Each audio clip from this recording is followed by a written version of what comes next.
ॐ नमो भगवते वासुदेवाय। ॐ नमो भगवते वासुदेवाय।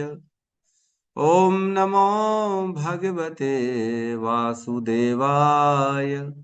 यः स्वानुभावम् अखिलं श्रुतिसारमेकम् आध्यात्मदीपम् अतितीर्षितां तमोऽन्धम् संसारिणां करुणयः पुराणगुह्यम् तं व्याससूनम् उपयामि गुरुं मुनीनां। नारायणं नमस्कृत्य नरं चैव नरोत्तमं देवीं सरस्वतीं व्यासं ततो जयमुदीरये। रमणतां स्वकथा कृष्ण पुण्यश्रवण कीर्तिनः हृदयन्तस्थो हि अभद्राणि विदुनोति श्रोहित सताम्। नष्टप्रायेषु अभद्रेषु नित्यं भागवत सेवया भगवती उत्तम श्लोके भक्तिर्भवति नैष्टिकी। श्रवणतः श्रद्धया नित्यं गृणतश्च स्वचेष्टितम् कालेन नातिदीर्घेण भगवान् विशते हृदि। कृष्णाय वासुदेवाय देवकी नंदनाय च नंदगोपकुमाराय गोविन्दाय नमो नमः। नमः पंकजनाभाय नमः पंकजमालिने नमः पंकजनेत्राय नमस्ते पंकजांग्रिये। जय श्री कृष्ण चैतन्य प्रभु नित्यानंद श्री अद्वैत गदाधर श्रीवासादि गौर भक्त वृंद। हरे कृष्णा कृष्णा कृष्णा हरे हरे हरे राम राम राम हरे हरे। हरे कृष्णा कृष्णा कृष्णा हरे हरे हरे राम राम राम हरे हरे। हरे कृष्णा कृष्णा कृष्णा हरे हरे हरे राम राम राम हरे हरे। हरे कृष्णा। सभी को स्वागत है प्रातःकालीन श्रीमद् भागवतम के सत्र में। और बड़े सुंदर प्रसंग चल रहा है। शौनक आदि ऋषि जो है बता रहे हैं कि किस प्रकार जो व्यक्ति भगवान की भजन में नहीं लगता उसका शरीर के अंग कैसे व्यर्थ है। पहले तो बताया पूरा जीवन ही व्यर्थ है। जैसे पेड़ जीते हैं वैसा वह व्यक्ति जीता है जो भजन नहीं करता। जैसे धौंकनी सांस लेती है वैसे ही वो व्यक्ति भी सांस लेता है जो भजन नहीं करता।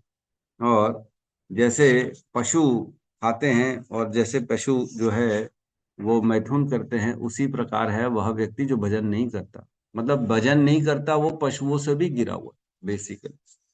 फिर कहते हैं ऐसे व्यक्ति की स्तुति करते हैं कौन? चार पशु। कौन करते हैं? कुत्ते, सुअर, ऊंट और गधे। इनके ये चारों पशु मिलकर ऐसे व्यक्ति की स्तुति करते हैं जो भगवान के भजन को नहीं करते। क्या कहते हैं कि तुम्हारे अंदर हमारे से ज्यादा गुण है, हम चारों के गुण तुम अकेले ले लेते हो, वाह भाई वाह, तुम जैसे तो श्रेष्ठ कोई है ही नहीं। हैं?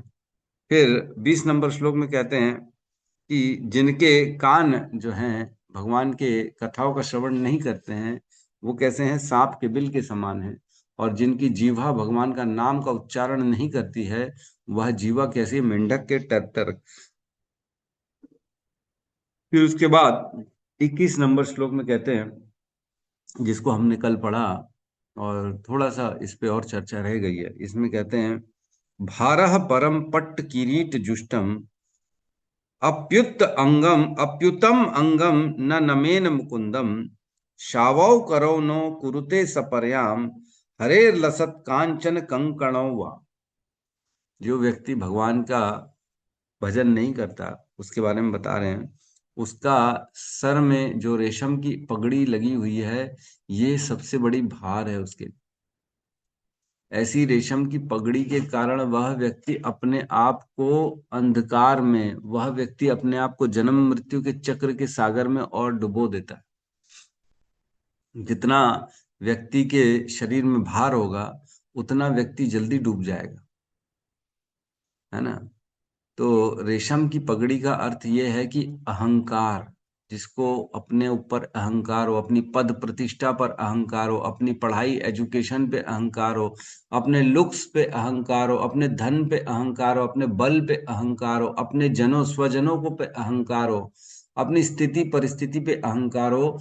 ऐसे व्यक्ति का अहंकार उसके रेशम की पगड़ी के समान है। और वह व्यक्ति अपना जिसका सर झुकता नहीं है अहंकार के कारण भगवान के सामने, वह अहंकार उसको डुबो के ले लेता है और डुबा देता है, क्योंकि भार है वो बहुत बड़ा।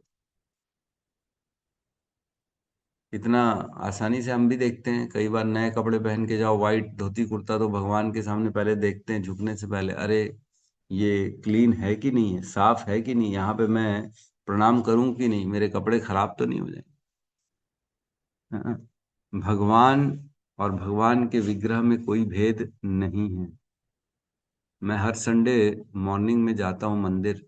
3:15 हम जा उठते हैं, 3:15 उठते हैं, 4 में 5 मिनट कम होते हैं तब हम भगवान के ऑल्टर में प्रवेश करते हैं। तो प्रवेश कैसे करते हैं, पहले नॉक किया जाता है। भगवान को उठाने से पहले, किसी भी घर में किसी के कमरे में जाने के पहले क्या एटिकेट्स होते हैं, उनको नॉक करना चाहिए। तो क्या पता भगवान कौन सी परिस्थिति में है ना। तो हम भी चाहते हैं हमारे रूम में कोई प्रवेश करे तो पहले नॉक करके आए ना। तो जैसे नॉक करते हैं, फिर हम अंदर प्रवेश करते हैं कि भगवान अब हम आ गए। तो भगवान जो होते हैं ना, रात को भगवान को बेड पे सुलाया जाता है, छोटे छोटे बेड बने हुए हैं भगवान के, उनमें सब भगवान को सुलाया जाता है। और सुलाया जाता है ना, तो क्योंकि दिन भर बेचारे खड़े थे, तो सुलाने के समय थोड़ा ना उनको पैरों की मालिश की जाती है, कि थक गए होंगे ना, खड़े खड़े दिन भर पैर में, आखिर लोड आता है कि नहीं आता है दिन भर। तो उनको ना हल्का सा पैरों पे मालिश करी जाती है, फिर उनके ऊपर जो है उनको चादर उड़ा के फिर सुलाया जाता है। तो ये प्रक्रिया होती है भगवान की, क्यों, क्योंकि भगवान विग्रह में पूर्ण रूप में है। ऐसा नहीं है कि नहीं है, भगवान कहते ही हैं भगवत गीता के भागवतम के 11वें अध्याय में, शैली दारुमयी लोही, लेप्या लेख्या च सैकती, मनोमयी मणिमयी, प्रतिमा अष्टविधा स्मृता। भगवान कहते हैं मैं 8 प्रकार की प्रतिमाओं में रहकर मैं सेवा स्वीकार करता हूँ। शैली, शैली मीन्स पत्थर की, है ना। शैली पत्थर की, शैली लोही, शैली दारुमयी, दारुमयी मीन्स लकड़ी की, लोही मीन्स मेटल की, शैली दारुमयी लोही, लेप्या लेख्या च सैकती, लेप्या मीन्स लेपन किया गया था ना, जैसे गोबर ओबर से लेपन कर देते भगवान का, वहां पे लेप के भगवान को बना देते। तो लेप्या, लेख्या, लेख्या मीन्स ऐसा स्केच बना दिया, लिख लिख के, लेख्या च सैकती, सैकती मीन्स रेत। तो लेप्या लेख्या च सैकती, मनोमयी, अगर मन में भी अगर किसी भगवान का हमने विग्रह को याद किया और ये मन मन में बना लिया भगवान ऐसे हैं, अब मैं मन ही मन भगवान की सेवा कर रहा हूं, तो भगवान उसमें भी सेवा स्वीकार कर लेते। मनोमयी मणिमयी, मणियों की बनी हुई जो होती है भगवान की प्रतिमा, उसको भी भगवान सेवा स्वीकार करते। मनोमयी मणिमयी, प्रतिमा अष्टविधा स्मृता, ये 8 प्रकार की ही प्रतिमाएं होती हैं जिससे मैं सेवा स्वीकार करता हूँ। तो टेडी बियर जैसे भगवान का बना देते हैं हम बच्चों को बना के दे देते teddy bear, Krishna, little Krishna, तो उसमें स्वीकार करेंगे भगवान? नहीं करेंगे। वो है नहीं, इनमें 8 की कैटेगरी में नहीं आता, है ना। की चेन होती छोटी रबड़ वबड़ की, जिसमें छोटे से भगवान रहते, उसमें स्वीकार करेंगे? नहीं स्वीकार करेंगे। तो ये 8 ही प्रकार की होती है जिसमें भगवान अपनी सेवाएं स्वीकार करती है। शैली दारुमयी लोही, लेप्या लेख्या च सैकती, मनोमयी मणिमयी, प्रतिमा अष्टविधा स्मृता, यही 8 है बस, और किससे ज्यादा नहीं है। भगवान सबसे पहले शैली, मतलब सबसे पहला जो ऑथेंटिक है वो शैली है, पत्थर की। तभी हम देखते हैं सभी मंदिरों में पत्थर की मूर्ति रहती, फर्स्ट प्रेफरेंस इज पत्थर, पहली मार्बल, जनरली मार्बल की होती है ना। शैली दारूमई, फिर लकड़ी की है, सेकंड प्रतिमा लकड़ी की है। लकड़ी की हम क्यों नहीं रखते घर में, क्योंकि लकड़ी की समय रहते फिर उनको स्नान कराना आदि थोड़ा सा मुश्किल हो जाता, क्योंकि स्नान वान कराओ तो फिर लकड़ी कुछ समय में फूलना चालू हो जाती है, फिर उसमें जो है अंदर ही अंदर दीमक लगने का डर रहता है, इसलिए हम लकड़ी का नहीं रखते। लोही, लोही की भी हम जनरली घरों में सारे विग्रह जो होते हैं मेटल के ही होते हैं, और उसी में भगवान सेवा स्वीकार करते हैं। तो बेसिकली ये तीन चार जो इंपॉर्टेंट चीजें हैं, इन चारों में भगवान अपनी सेवा स्वीकार करते हैं। तो भगवान जो ऑल्टर के अंदर हैं, वह भगवान वही भगवान है जो ब्रह्मांड के नायक है, और उसी में वो सेवा स्वीकार करते हैं। ऐसा हमको बिल्कुल भी ये नहीं सोचना चाहिए कि ये अलग है। उनके सामने सर झुकाने से हमारे को भगवान कृपा प्रदान कर। मंदिर जाए तो कभी भी ऐसा ना करे कोने में बैठे हुए हैं, है ना, अरे भगवान तो हर कहीं देखते हैं, नहीं नहीं, ऐसा नहीं है। भगवान के सामने रहना चाहिए। भगवान एज अ व्यक्ति, हम जैसे व्यक्ति है, वो सामने व्यक्ति है। हमारे हमारा उद्धार करने के लिए वो उसमें उन्होंने प्रवेश किया है, और हमसे सारी सेवा स्वीकार कर रहे हैं प्रतिमा के माध्यम से, विग्रह के माध्यम से। तो ये ध्यान रखें कि जो घरों में विग्रह है, जो मंदिरों में विग्रह है, वह भगवान से अभिन्न है, स्वयं भगवान। तो कोशिश करें कि जब भी घर में भगवान के विग्रह रहें, तो उनके सामने फालतू की बातें ना करें, है ना। कई लोग भगवान को जो है भोग लगा के फिर बाहर बैठ के वही खाते हैं, वही चबाते हैं, गाली दे रहे हैं किसी को गंदा गंदा बोल रहे हैं, और जो है हंसी मजाक कर रहे हैं भगवान के विग्रह के सामने। तो ये सब जो है ना, एक एटिकेट्स नहीं होता। सीनियर जैसे कोई रहता है घर में बड़ा, तो उसके सामने हम जनरली ये सब नहीं करते, है ना। तो हमको ये मानना चाहिए भगवान स्वयं ठाकुर जी बैठे हैं, तो उनके सामने एटिकेट्स के साथ रहें, उनको भोग लगाएं तीनों टाइम, उनको सेवा दें, और उनके सामने हैं हो ना करें, ज्यादा चुटकुले ना सुनाएं, आजू बाजू वालों के साथ निंदा ना करें, क्योंकि बैठे सुन रहे हैं। थोड़ा आप, अगर आपको कुछ पर्सनल बात भी करनी है तो थोड़ा सा बाहर हो जाए, मंदिर के थोड़ा दूर चले जाएं, ताकि भगवान को हमारी सुनाई ना दे बातें। तो ये, इसका अर्थ ये है कि हम साक्षात भगवान को मान रहे हैं कि भगवान हमारे घर में हैं। कई लोग भगवान रख तो लेते हैं, लेकिन मानते ही नहीं है कि वो भगवान है। वो गिरा रहे भगवान को, भगवान को इधर दाग लगे हुए हैं, साफ ही नहीं हो रहे भगवान को। भगवान बेचारे परेशान है, नहला नहीं रहे, 10-10 दिन हो गए भगवान को। तो ऐसा नहीं होना चाहिए, भगवान को सेवाएं देनी है हमारे। तो यहाँ कह रहे रेशम की पगड़ी, किरीट जुष्टम, वह न, कोई काम की नहीं है, वो सर सर काम का नहीं है, वो अति भार है अगर वो भगवान के सामने नहीं झुकता। और क्या कह रहे हैं, वह हाथ यद्यपि अगर सोने के कंकनों से युक्त क्यों न हो, वह मृत शरीर के हाथ हैं जो भगवान की सेवा नहीं करते। तो हाथों को हमेशा भगवान की सेवा में लगाना चाहिए। तात्पर्य में प्रभुपाद कहते हैं, मंदिर में श्री भगवान के पूजनीय रूप को कभी भी पत्थर या लकड़ी का बना न माने, क्योंकि श्री भगवान अपने अर्चह विगर अवतार रूप में अपनी शुभ उपस्थिति द्वारा पतित आत्माओं पर अतीव कृपा करने वाले हैं। भगवान कृपा करने के लिए आते हैं इसमें, ठीक है। और क्या कह रहे हैं, सभी श्रेणी के भक्तों को श्रीमद् भगवत गीता तथा श्रीमद् भागवतम जैसे प्रामाणिक स्तोत्रों से श्रवण करना अनिवार्य है। सभी श्रेणी के भक्तों, सभी श्रेणी के भक्तों को, ऐसा नहीं कि मैं सीनियर हूँ, ऐसा नहीं कि मैं तो ब्रह्मचारी हूँ, ऐसा नहीं कि मैं सन्यासी हूँ, ऐसा नहीं कि मैं गुरु हूँ, ऐसा नहीं कि मैं दीक्षा गुरु हूँ, ऐसा नहीं कि मैं शिक्षा गुरु हूँ।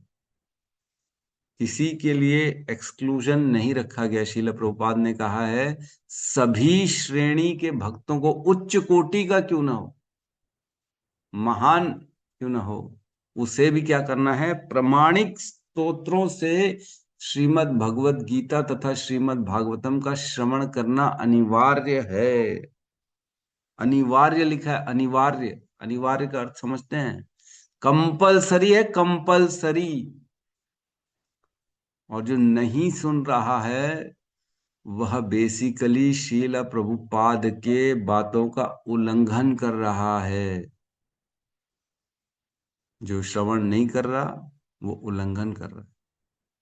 वो अपने उद्धार करेगा कैसे? सुनेगा नहीं तो पता कैसे पड़ेगा क्या करना है क्या नहीं करना? डॉक्टर से गए और डॉक्टर को अपनी बीमारी के बारे में बताया, लेकिन डॉक्टर से सुना ही नहीं, तो फिर कैसे इलाज होगा? ठीक कैसे हो पाएंगे?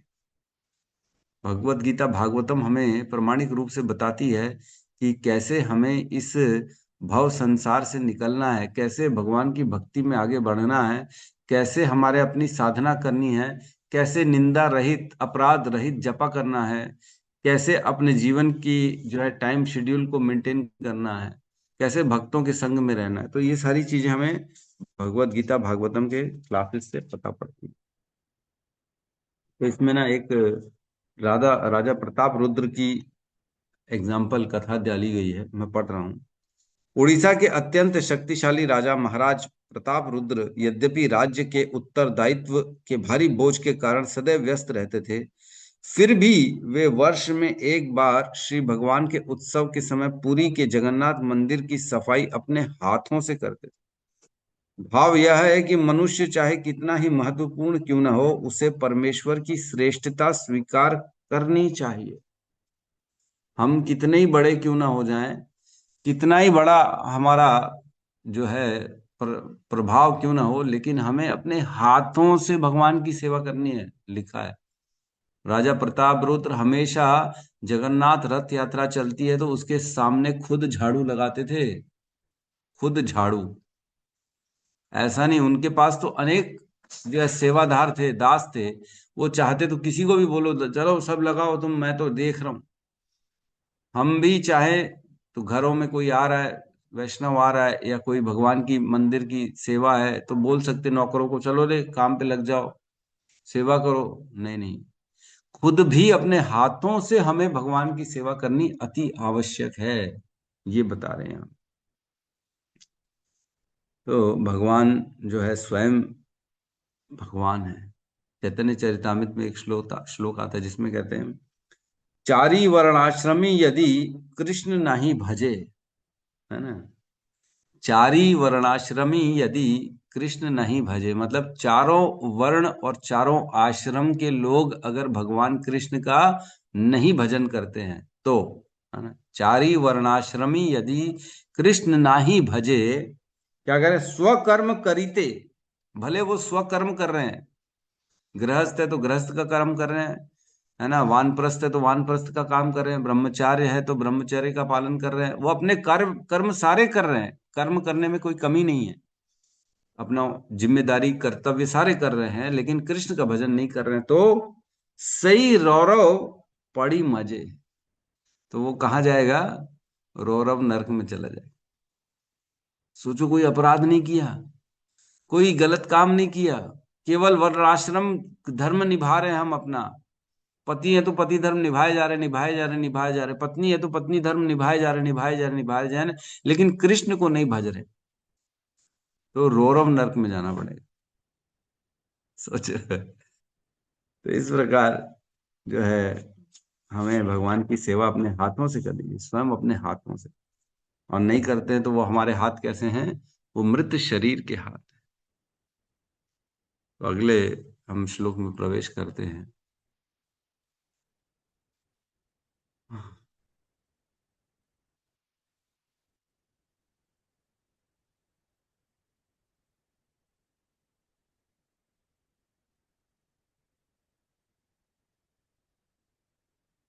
क्लियर है? जी प्रभु। जी प्रभु जी। श्लोक क्रमांक 22, है ना, अध्याय 3 स्कंद 2। कृपया शांति बनाए रखें, आप लोगों की आवाज सब आती है, जो अनम्यूट करके बातें करते हैं ना, तो कृपया बातें ना करें। अनम्यूट इसलिए किया जाता है ताकि आप सब मिलकर श्लोक बोलें, ना कि अपनी अपनी बातें करें। ठीक है? श्लोक क्रमांक 22, अध्याय 3 स्कंद 2। शुद्ध भक्तिमय सेवा, हृदय परिवर्तन। बहार्यति बहारि बहर बर्हायिते ते नयने नराणाम् बर्हायते ते नयने नराणाम् लिंगानि विष्णोर्न निरीक्षतो ये। लिंगानि विष्णोर्निरीक्षतो ये आदौ नृणां तो द्रुमजन्म भाजो। पादोरिणां तोर्जन्मभाजो क्षेत्राणि न जोतो हरेयो। क्षेत्राणि नानो व्रजतो हरेयो दुर्हायिते ते नयने नराणाम् बर्हायते नराणाम् लिंगानि विष्णो न विवीक्षतो ये। लिंगानि विष्णोर्निरीक्षतो ये पादो नृणां तो द्रुम जन्म भाजो। पादो जन्मभाजो क्षेत्राणि नानु व्रजतो हरेर्यो।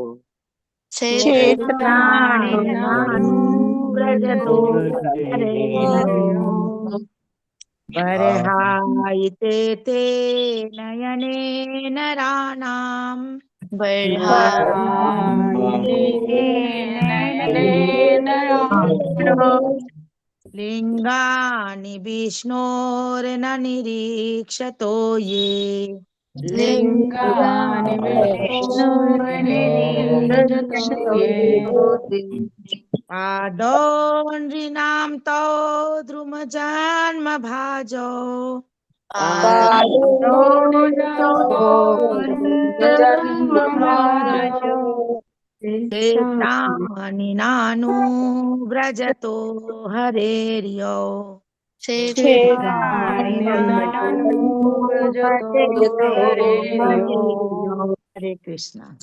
बर्हायते ते नयने नराणाम् बर्हायते ते नयने नराणाम् लिंगानि विष्णो न निरीक्षतो ये लिंगानि विष्णोर्निरीक्षतो ये पादो नृणां तो द्रुमजन्मभाजो पादोनिनाथो ध्रुवजन्मभाजो क्षेत्राणि नानु व्रजतो हरेर्यो क्षेत्राणि नानो व्रजतो व्रजते हरेर्यो हरेर्यो बर्हायते नयने राम बर्हायते बर्हायते नयने नराणाम् नराणाम्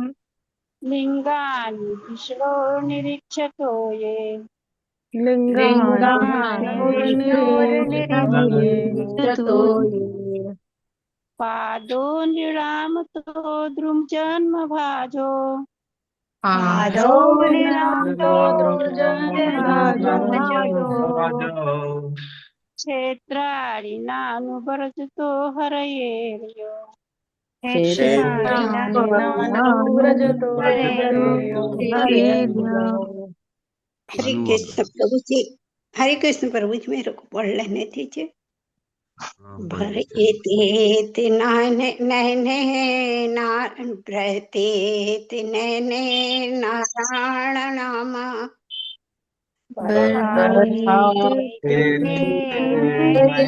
नराणाम् लिंगानि विष्णु निरीक्षतो निरीक्षतो ये लिंगानि विष्णुर्निरीक्षतो ये पादो निरान्तो द्रुमं जन्म भाजो पादोनिरन्तो व्रजन्मभाजो क्षेत्राणि नानो व्रजितो हरेर्यो क्षेत्राणि नानो व्रजतो हरेर्यो हरे कृष्ण प्रभु। अनुवाद। जो आंखें भगवान श्री विष्णु की प्रतीकात्मक अभिव्यक्तियों, उनके रूप, नाम, गुण आदि को नहीं देखती, वे मोर पंख में अंकित आंखों के तुल्य है। और जो पांव तीर्थ स्थानों की यात्रा नहीं करते, जहां श्री भगवान का स्मरण किया जाता है, वे वृक्ष के तने जैसे माने जाते हैं। ओम ज्ञानतिमिरन्दस्य ज्ञानांजन शलाकया चक्षुरुन्मिलितं येन तस्मै श्री गुरुवे नमः। श्री चैतन्य मनोभीष्टं स्थापितं येन भूतले स्वयं रूपः कदा मह्यं ददाति स्वपदान्तिकम्। वन्देऽहं श्रीगुरु श्रीयुतपदकमलं श्रीगुरून् वैष्णवांश्च श्रीरूपं सागरजातं सहगण रघुनाथान्वितं तं सजीवं साद्वैतं सावधूतं परिजन सहितं कृष्ण चैतन्य देवं श्री राधा कृष्ण पादान् सहगण ललिता श्री विशाखान्वितांश्च। हे कृष्ण करुणा सिंधु दीनबंधु जगतपते गोपेश गोपिका कांता राधा कांत नमस्तुते। तप्त कांचन गौरांगी राधे वृंदावनेश्वरी वृषभानुसुते देवी प्रणमामि हरिप्रिये। वाञ्छाकल्पतरो भस्य कृपा सिन्धुभ्य एव च पतितानां पावनेभ्यो वैष्णवेभ्यो नमो नमः। नमो विष्णुपादाय कृष्णपृष्ठाय भूतले श्रीमते भक्तिवेदांत स्वामीति नामिने। नमस्ते सारस्वती देवे गौरवाणी प्रचारिणे निर्विशेष शून्यवादी पाश्चात्य देश तारिणे। जय श्री कृष्ण चैतन्य प्रभु नित्यानंद श्री अद्वैत गदाधर श्रीवासादि गौर भक्त वृंद। हरे कृष्णा कृष्णा कृष्णा हरे हरे, हरे राम राम राम हरे कृष्णा। तो यहाँ अब मैंने बताया विभिन्न अंगों का वर्णन चल रहा है शौनक आदि ऋषियों द्वारा। जो अंग भगवान की भजन में नहीं लगते वो कैसे व्यर्थ हैं, है ना, इसका चर्चा चल रही है। तो यहाँ पे बता रहे हैं कि बरहायिते ते नयने नराणाम। बरहायिते, बरहायिते मीन्स मोर पंख के अंकित, जो मोर पंख का डिजाइन होता है ना, सभी ने मोर पंख तो देखा होगा। किसी के सामने है क्या अभी मोर पंख? तो दिखा सकते एक बार। हाँ दिखाइए दिखाइए। हिमांशी माता जी भी दिखा रही हैं। तो मोर पंख के सामने का हिस्सा जो है ना, उसमें एक छोटी सी आंख बनी रहती। देखो देखो माता जी ने दिखाया परफेक्ट। हिमांशी माता जी ने दो दो मोर पंख दिखा दिए, दो दो आंखें हैं। और थोड़ा क्लोज करिए ना माता जी, और सामने लाइए। हाँ तो देखिए अंधेरा आ गया अब तो। ठीक है पीछे। अच्छा हमारे सत्यम प्रभु भी दिखा रहे हैं एकदम परफेक्ट। सत्यम प्रभु का भी देखो एकदम मोर पंख के बीच में एक आंख दिख रही है। ठीक है। तो मोर पंख की आंख, जो ये आंख दिख रही है, इसका वर्णन चल रहा है बरहायिते, है ना। ये जो मोर पंख की आंख है इसके समान है। क्या समान है? नयने नराणाम, उन मनुष्यों के नयन, है ना। किनके नयन? उन मनुष्यों को नयन इस मोर पंख की आंखों के समान। और लिंगानी विष्णुर न निरीक्षतो, ये भगवान विष्णु के लिंगानी, लिंगानी मीन्स विग्रह के, उनके जहां पे भगवान स्थापित हैं, लिंगानी विष्णुर न निरीक्षतो, ये जो निरीक्षण नहीं करते हैं, ऐसे आंख जो भगवान के विग्रह का निरीक्षण नहीं करते हैं, ऐसी आंखें जो हैं, मनुष्यों की आंखें किसके समान हैं? ये मोर पंख की आंखों के समान। मोर पंख, अगर एक मोर में कितने 50 पंख तो लगे रहते होंगे एट अ टाइम। एक मोर में 50 पंख लगे रहते होंगे, मेरे को ऐसा लगता है। हो सकता है ज्यादा भी लगते हो। 50 मोर पंखों से वो कितना देख सकता है? वो उतना ही देखता है, दो आंखों से ही देखता है, उससे ज्यादा नहीं देख सकता। 50 लगे हों कि 70 लगे हों कि 25 लगे हों, देखेगा तो मात्र दो आंखों से। मोर पंख की आंख से कोई देख नहीं सकता। तो ऐसे आंख जो हैं वो व्यर्थ है, जो भगवान के लिंगानी, लिंगानी विष्णु न निरीक्षतो, ये देखना है लेकिन कैसे? निरीक्षण के जैसे देखना है। निरीक्षण, निरीक्षण कैसे करते? ऊपरी ऊपरी देखने को निरीक्षण नहीं करते। हाँ हाँ गए थे प्रभु, बस ऐसे ऐसे घूम के आ गए, ऐसे वादियां देखी आ गए। नहीं नहीं, इसको निरीक्षण नहीं कहते। निरीक्षण मीन्स प्रॉपरली स्क्रूटिनाइजिंगली, अच्छे से गहराई से हर चीज को एक एक करके देखना।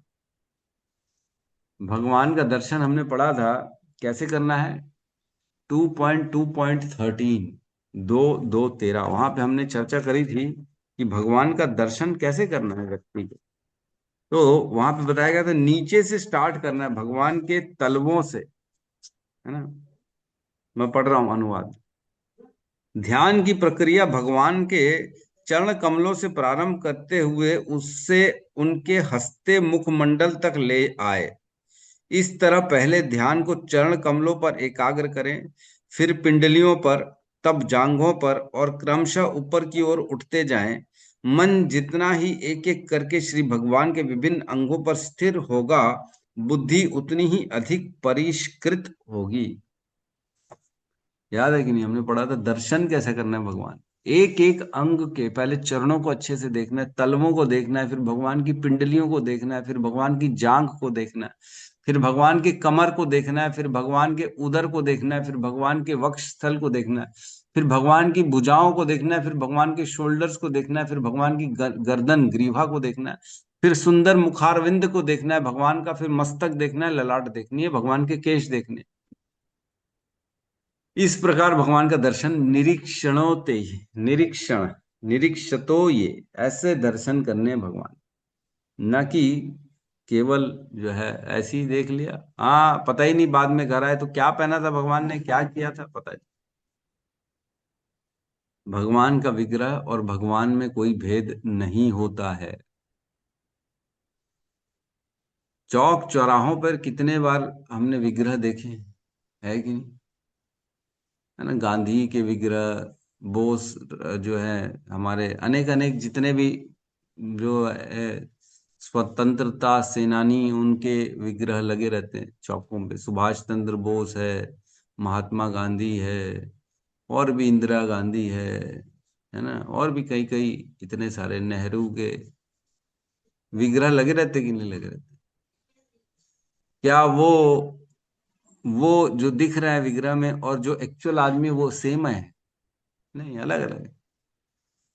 जो चौक चौराहों में विग्रह लगे हैं, विग्रह तो नहीं बोलेंगे, मूर्तियां लगी हैं, जो सपोज करो महात्मा गांधी की, इंदिरा गांधी की, किसी की भी लगी, तो वो क्या साक्षात महात्मा गांधी है?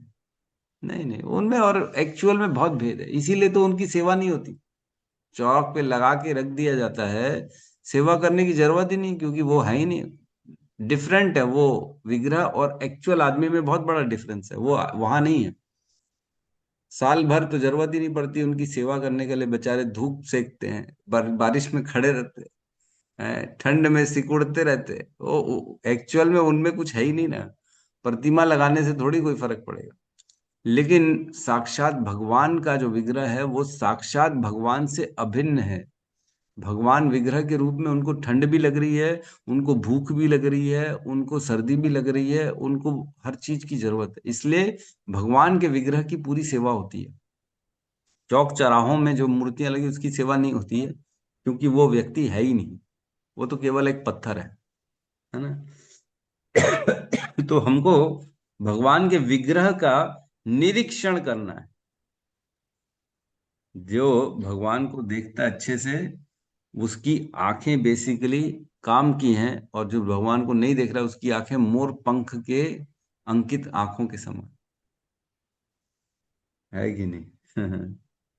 हम क्या देखते दिन भर, कार्टून देख रहे हैं, सोशल मीडिया में रीले देख रहे हैं, न्यूज देख रहे हैं, अपने फोटो देख रहे हैं, ऐसे अलग अलग ढंग से फोटो खिंचाते हैं हम, सेल्फी बना रहे हैं जा जाके कहाँ कहाँ, है कि नहीं। प्रसन्न हो जाए, अरे देखो देखो मेरा फोटो कितना अच्छा है, अरे देखो देखो मैं हूं ये, अरे देखो देखो ये मेरे बचपन का फोटो, देखा देखा प्रभु, देखो कितना बढ़िया है ना। कई लोग तो बचपन के फोटो इकट्ठे कर देते हैं, ओ देखो, हाँ शेम शेम, नंगू नंगू फोटो खींचा के आ गए हो, कैसे लग रहे हो तुम।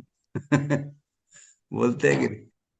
तो कहने का अर्थ है, हम अपने फोटो पे इतना ज्यादा इंटरेस्ट लेते हैं जिससे कुछ मिलना नहीं है। कभी हमको हमारे फोटो से कुछ मिलेगा? नहीं मिलेगा। लेकिन भगवान के विग्रह का दर्शन करने से व्यक्ति, कहते भगवान एक आता है आदि पुराण में। आदि पुराण में आता है, भगवान जो कहते हैं जो व्यक्ति मेरे लिए नृत्य करता है वह मुझे खरीद लेता है। भगवान के विग्रह के सामने नृत्य करने से भगवान बोलते हैं वो मुझे खरीद लेता। तो साक्षात भगवान है वो कोई मूर्ति नहीं है। उनके दर्शन करने मात्र से हमारे हृदय में जो है भक्ति उत्पन्न हो जाती है, कृपा मिलती है। क्या कहते हैं? कहते हैं जब हम भगवान के विग्रह के सामने जाते हैं तो भगवान की जब दृष्टि हम पर पड़ती है ना, तो उस दृष्टि से भगवान हमारे हृदय में सेवा का भाव जागृत कर देते हैं। भगवान की दृष्टि, भगवान विग्रह के रूप में जो है, उनकी दृष्टि मात्र से हमारे हृदय में उनके प्रति सेवा और प्रेम का भाव उत्पन्न हो जाता है। और फिर जब भगवान की मुस्कान देखते हैं ना, तो उस मुस्कान से भगवान उस सेवा और प्रेम को बनाए रखते हैं हमेशा। जब जब जाएंगे ना, भगवान का मुस्कुराता हुआ चेहरा दिखेगा। कभी गुस्से में दिखते क्या भगवान विग्रह में? बेचारों को खाना नहीं दो, सेवा नहीं करो, तो भी खुश रहते, चलो कोई बात नहीं, तू आया तो सही कम से कम मेरे पास है। भगवान हमारे हृदय में है, परमात्मा के रूप में हमेशा रहते हैं। चाहे हम सुअर की योनि में क्यों न चले जाएं, चाहे हम मच्छर की योनि में क्यों न चले जाएं, चाहे हम नरकों में क्यों न चले जाएं, परमात्मा के रूप में भगवान हमारे साथ वहां पे भी जाते हैं। कभी साथ छोड़ा है उन्होंने हमारा? कभी नहीं छोड़ा। जब जहां जाना चाहते हैं, जो करना चाहते हैं, भगवान हमेशा हमारे साथ रहते हैं। और हम उन्हीं को ही नहीं देखते हैं, उन्हीं को इग्नोर करते हैं। और किसके पास जाते हैं? नेताजी के पास चले जाते हैं, बड़े आदमी के पास जाते हैं। अरे वाह वाह, आपको तो देखा तो हमारा दिन बन गया, कहते हैं। लड़का कहेगा लड़की को, तेरे बिना तो आंखों का कोई यूज ही नहीं है, तेरे को देखता हूं तभी मेरे दिल को चैन मिलता है। हैं? जबकि चैन देने वाला कौन है? भगवान, और कोई नहीं। तो ऐसे आंखें जो भगवान को नहीं देखती हैं, वो क्या है? मोर पंख के समान है, कोई काम की नहीं है, यूजलेस है, डेड है। बिल्ला मंगल ठाकुर जी, बिल्ला मंगल ठाकुर जी जो है, उन्होंने अपने दोनों आंखों को फोड़ दिया था, है कि नहीं? बिल्ला मंगल दोनों आंखों को फोड़ दिया उन्होंने। और जो है, बोले अब इस आंखों का कोई काम ही नहीं है। इस संसार की चीजों को देख के, चिंतामणि को देख के इतना ज्यादा आकर्षित हो गई उनकी आंखें कि बोले मैं अब इस आंखों का यूज ही नहीं है, जो मुझे भटकाने का काम करती, ये आंखों का कोई काम नहीं है, इसको फोड़ देना उचित है। तो फोड़ दिया था उन्होंने। आगे कहते हैं, पादौ नृणाम तो द्रुम जन्म भाजो। पादौ नृणाम, जो पैर हैं, नृणाम मीन्स मनुष्यों के पैर हैं, तो द्रुम जन्म भाजो, वृक्ष के मूल के समान है। द्रुम जन्म भाजो, जो वृक्ष का तना होता है, जिसमें वृक्ष की जड़ें रहती हैं, वह वृक्ष का स्टेम के समान है वह पैर। कौन से पैर?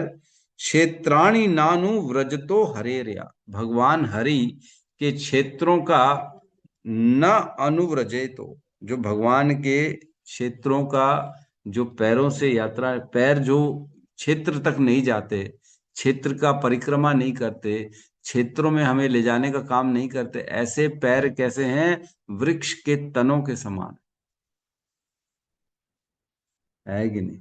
भगवान की सेवा करने में पैरों को लगाना चाहिए, नहीं तो वृक्ष जैसे उनके पैर कहीं जाते नहीं हैं, कहीं काम के नहीं हैं, वह तनों के समान है। तो हमने अपने जीवन भर पैरों का उपयोग भगवान की सेवा में लगाना चाहिए, खुद को धाम यात्रा में लगाना चाहिए, भगवान के मंदिर मार्जन में पैरों का उपयोग करना चाहिए, भगवान के सामने नृत्य करना चाहिए ऐसे पैरों से। मैंने बताया ना, भगवान कहते हैं जो मेरे सामने नृत्य करता है वो मुझे खरीद लेता है। ये कहा करें, आदि पुराण में वर्णन आता है। तो उद्देश्य क्या होना चाहिए? भगवान की प्रसन्नता, ये उद्देश्य होना चाहिए भक्तों का, और कोई उद्देश्य नहीं होना चाहिए, है ना? तो हम मंदिर का मार्जन करना चाहिए, मंदिर तक चल के जाना चाहिए, कोशिश करना चाहिए चल के। लेकिन अब जैसे 10-10 किलोमीटर दूर है, तब तो कोई बात ही नहीं है। या मंदिर तक गाड़ी में चले जाएं तो मंदिर की परिक्रमा कर लें पैदल, कम से कम 3 राउंड पैदल कर लें, तो उन पैरों का उपयोग माना जाएगा, भाई सही उपयोग हो रहा है पैरों का। मंदिर कई लोग जाते हैं लेकिन अपने उद्देश्य दूसरे रहते हैं उनके, है ना। किसी लोगों का अपना कार्यक्रम करना है, किसी को अपनी नेटवर्किंग करनी, किसी को अपना एडवर्टीजमेंट करना है, अपनी मार्केटिंग, लोग मुझे जाने। किसी किसी को अपनी साड़ी दिखाने जाना है, किसी को अपने सूट दिखाने जाना है। मंदिर जाएंगे तो हमारे कपड़े लोग देखेंगे, हमारी तारीफ करेंगे। तो इस तरह का उद्देश्य नहीं रहना चाहिए मंदिर जाने का। मंदिर जाने का एक ही उद्देश्य होना चाहिए कि मैं कैसे भगवान को प्रसन्न कर सकूं। तभी भगवान, एक्चुअल में भगवान भाव देखते हैं ना, भाव क्या रख के लाए ये मेरे पास, ये अपने एटीट्यूड में आए। भगवान को एटीट्यूड वाला नहीं चाहिए, भगवान के पास हमारे से बहुत ज्यादा एटीट्यूड है, उनको किसी चीज की कमी नहीं। और हम केवल जो है एटीट्यूड में रहते हैं। हमें भगवान के मंदिर में जो है उनकी सेवा हृदय से करनी चाहिए। पूरा शरीर तो उन्होंने दिया, माँ के गर्भ में थे तब किसने ख्याल किया उन्हें? उन्हें नहीं तो किया। जो भी व्यक्ति जन्म ले रहा है उसके मृत्यु पर्यंत तक सारा अन्न जल की व्यवस्था भगवान करते हैं, है कि नहीं? कौन कर रहा है हमारे अन्न जल की व्यवस्था? भगवान ही तो करते हैं। और उन्हीं की सेवा के लिए हमको सोचना पड़ जाता है। लोग कहते हैं अरे जाने दो, क्या दिन रात तुम लोग यही बात करते हो, है ना। जितना लोग कहते हैं इस्कॉन मत जाओ, बाकी जगह चले जाओ। इस्कॉन जाने से क्या होगा? इस्कॉन वाले तुम्हारा ब्रेन वॉश कर देंगे, तो वहां मत जाओ, बाकी जगह चले जाओ।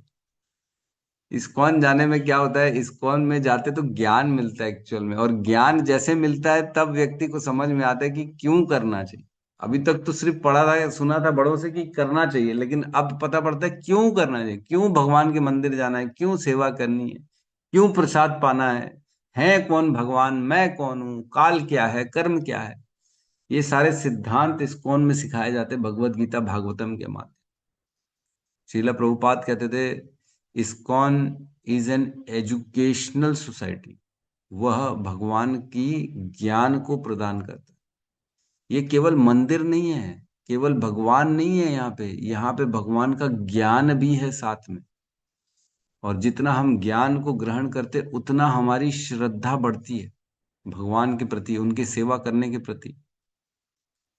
जितना जितना हम सेवा करेंगे उतना चित्त शुद्ध होगा, जितना श्रवण करेंगे उतना सेवा करने की भावनाएं बढ़ेंगी। पता पड़ता है ना भाई, आखिर कोई रिजल्ट पता तो रहना चाहिए कि क्या करूंगा तो क्या मिलेगा। आज ये व्यापार करूंगा तो मुनाफा मिलेगा कि नहीं मिलेगा? हाँ। पढ़ूंगा तो डिग्री मिलेगी कि नहीं मिलेगी? हाँ मिलेगी, तभी पढ़ाई करेंगे, नहीं तो नहीं करेंगे। उसी प्रकार भगवान की सेवा करने से कृपा मिलती है। हम हमारे बेसिकली पिता, परम पिता, भगवान कहते हैं ना पिता हमस्य जगतो माता धाता पितामह, मैं अपने पिता की सेवा कर रहा हूँ, ये हमारा उद्देश्य रहता है। तो हम जितना जितना भगवान की सेवा करते हैं उतना भगवान हमें प्रसन्न होते हैं। अच्छा, इसमें एक और इम्पोर्टेंट चीज है। पैर जो है वो वृक्ष के समान है और आंखें मोर पंख के समान। तो हम अपने जीवन में भी देखते हैं आंखों का काम क्या होता है? पैरों को गाइड करना कि चलना कहाँ है।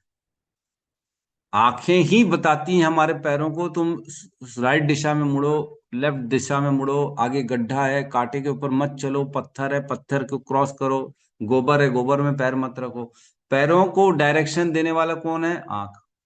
अगर आंख ही भगवान को देखने में सक्षम नहीं है तो पैर कैसे जाएंगे वहां तक, है कि नहीं? अंधा व्यक्ति कैसे जाएगा मंदिर? कई बार देखा जाता है, ऐसा नहीं है, अंधे भी चले जाते हैं। सूरदास जी मंदिर जाते थे, किसी ने प्रश्न पूछ लिया, अरे सूरदास तुम तो अंधे हो, तुम मंदिर में क्यों जाते हो, क्या दिखता है तुमको? तो सूरदास जी ने कहा, मैं तो अंधा हूं, मैं तो नहीं देख सकता हूं, लेकिन अंदर जो कृष्ण है वो तो देखते हैं ना, कौन आया कौन नहीं है, वो तो देख रहे हैं। तो सूरदास जी की यद्यपि आंखें नहीं थी लेकिन उन्होंने पैर का उपयोग मंदिर जाने में किया, तभी वो भक्ति में महान बने। तो हमें हर अंग को भगवान की सेवा में लगाना है। अगर आंख नहीं है तो पैरों को लगाना है, पैर नहीं है तो हाथों को लगाना है, हाथ नहीं है तो मुख को लगाना है, मुख नहीं है तो कान को लगाना है, कान नहीं है तो जीवा को लगाना है ना। भगवान के प्रसाद पाने में हर अंग को भगवान की सेवा में लगाएंगे तभी उस अंग का फुल यूज होगा, अदरवाइज वह अंग बेकार है। तो यहाँ तात्पर्य में श्रील प्रभुपाद कहते हैं, अच्छा बहुत इंपॉर्टेंट, एक प्रभुपाद ने कहा था कि जब तक हम श्रवण नहीं करेंगे तब तक विग्रह सेवा हमें बर्डन लगेगी। ये प्रभुपाद के वर्ड्स हैं। प्रभुपाद कहते थे अगर प्रॉपरली हियरिंग होगी तब विग्रह की सेवा हम दिल से करेंगे, अच्छा लगेगा। लेकिन अगर प्रॉपर हियरिंग नहीं होगी तो विग्रह की सेवा हमें ऐसा लगेगा अरे बोझ है ये कौन मेरे को इतना थोप दिया, मैं क्यों ये करूं, ऐसा भावना आ जाए। तो श्रवण इज वेरी इंपॉर्टेंट। शिला प्रभुपाद हमेशा कहते थे अपने इस्कॉन में कि एवरीडे 2 आवर्स हियरिंग मस्ट है, 2 घंटे सुनना आवश्यक है, तभी हमारे हृदय के भाव को परिवर्तन किया जा सकेगा। जब सुनेंगे भगवान कितने महान है तब उनकी सेवा करने की इच्छा होगी। जब पता ही नहीं कितने महान है, ऐसे ही लगे पत्थर है, हम भी पत्थर हैं, ऐसी है, सब ऐसी है, कोई फर्क नहीं पड़ता, तब सेवा का भाव जागृत नहीं होगा। तो यहाँ तात्पर्य में कहते हैं अर्चन विधि के नियमों का कड़ाई से पालन करते हुए पूरे परिवार के साथ पूजा करनी चाहिए, है ना। परिवार का हर सदस्य जो 12 वर्ष से ऊपर की आयु का हो प्रमाणिक गुरु से दीक्षा ले और घर के सारे सदस्य भोर से लेकर रात्रि तक मंगल आरती, निरंजन अर्चन, पूजा, कीर्तन, श्रृंगार, भोग, वैकाली, संध्या आरती, पाठ और भोग, रात्रि भोग, शयन आरती इत्यादि करके भगवान की सेवा में लगा रहे। सबको बिजी कर रहे प्रभुपाद, सबको, हर व्यक्ति को घर में अगर विग्रह रखे हैं तो उनकी पूरे परिवार के साथ सेवा करनी चाहिए। जो भी 12 वर्ष से ऊपर का आयु का बच्चा है उसे निश्चित तौर से भगवान की सेवा में लगाना चाहिए, दीक्षा दिलवानी चाहिए। मंगल आरती करें, शयन आरती करें, संध्या आरती करें, भोग लगाएं, उनकी नित्य उनकी जो है अर्चन वंदन करें, उनके सामने थोड़ी देर कीर्तन करें। इस प्रकार जो है भगवान को अगर घर में ला रहे हैं तो उनकी सेवा करें। ऐसा नहीं ला दिए और रखे हुए हैं बस भगवान, 2 बार गए भगवान को प्रणाम किया और आरती की, अगरबत्ती की, आगे बस। अगरबत्ती तो मजारों में भी करते हैं, करते कि नहीं करते? अगर अगरबत्ती मजारों में भी हो पूरा धुआं धुआं कर देते हैं पूरी मजारों में, तो क्या वो भी पूजा कर रहे हैं क्या? नहीं नहीं, पूजा करने का अर्थ ये नहीं होता कि केवल आरती घुमा दी और अगरबत्ती करके धुआं कर दी। पूजा का अर्थ है भगवान की प्रसन्नता के लिए उनके लिए कार्य करना, ये होती है भगवान की विग्रह की सेवा, है ना। तो आध्यात्मिक ज्ञान जो होता है ये हमें बताता है, हमारे गुरु हमको बताते हैं कि किस प्रकार हमें ये सब करना चाहिए। तो लास्ट की 4-5 लाइनें में लिखा है यहाँ पे, मनुष्य की चल फिर सकने की प्रवृत्ति का दुरुपयोग दृश्य देखने या पर्यटन करने हेतु स्थानों की यात्रा करने में होता है। तो हम लोग सब क्या करते हैं, हमारे चलने फिरने की शक्ति को कहाँ लगाते हैं? घूमने में, पर्यटन में, यात्राओं में, अपने मजे के लिए घूमने जा रहे हैं, प्रभु जी हम तो गोवा जा रहे हैं, प्रभु जी हम तो हिमाचल प्रदेश जा रहे हैं, प्रभु जी हम तो फॉरेन जा रहे हैं। तो हम क्या कर रहे हैं? अपने चलने फिरने की शक्ति का दुरुपयोग कर रहे हैं। कौन कह रहा है? प्रभुपाद कह रहा है, मैं नहीं कह रहा। दुरुपयोग कर रहे हैं। ऐसी यात्रा की प्रवृत्ति का सदुपयोग यही है कि महान आचार्यों द्वारा संस्थापित तीर्थ स्थलों में जाया जाए और उन धनोपार्जन करने वाले व्यक्तियों के नास्तिक प्रचार से भ्रमित न हुआ जाए जिन्हें आध्यात्मिक विषयों का कोई ज्ञान नहीं। अर्थात लोग ऐड करते हैं, अरे हम तो लेके जा रहे हैं एक यात्रा, बहुत ही सुंदर यात्रा जा रही है हमारी, गोवा चलो, बहुत से लोग जा रहे हैं वहां पे, हम पार्टी भी करेंगे, आपको वहां पे समंदर का स्नान भी कराएंगे, ऐसे दृश्य दिखाते बढ़िया बढ़िया, लोग नहा रहे हैं, घूम रहे हैं, फॉरेनर हैं वहां, कम कपड़ों में नहा रहे हैं, तो लोग आकर्षित हो जाते हैं, वाह वाह हमको भी जाना है यहाँ। तो कह रहे हैं प्रभुपाद ऐसे आकर्षण में ना फंसे ये लोगों का आकर्षण है कि ऐसे एडवर्टीजमेंट करते हैं यात्राओं के लिए, तो ऐसी जगह ना जाएं, बल्कि इन तीर्थ स्थानों में जाएं और वहां पे जो महान आचार्य थे उनकी स्तुतियां करें, उनके बताए हुए मार्गदर्शन, जो उनके बताए हुए जो स्क्रिप्चर्स हैं उनको पढ़ें और उनको फॉलो करें। यही हमारे पैरों की शक्ति का सदुपयोग है, अन्यथा वह वृक्ष के तने के समान। तो इस प्रकार हमारे अंग बेकार हैं अगर भगवान की सेवा नहीं करते हैं। किसी का प्रश्न है तो हम यहाँ पे ले सकते हैं।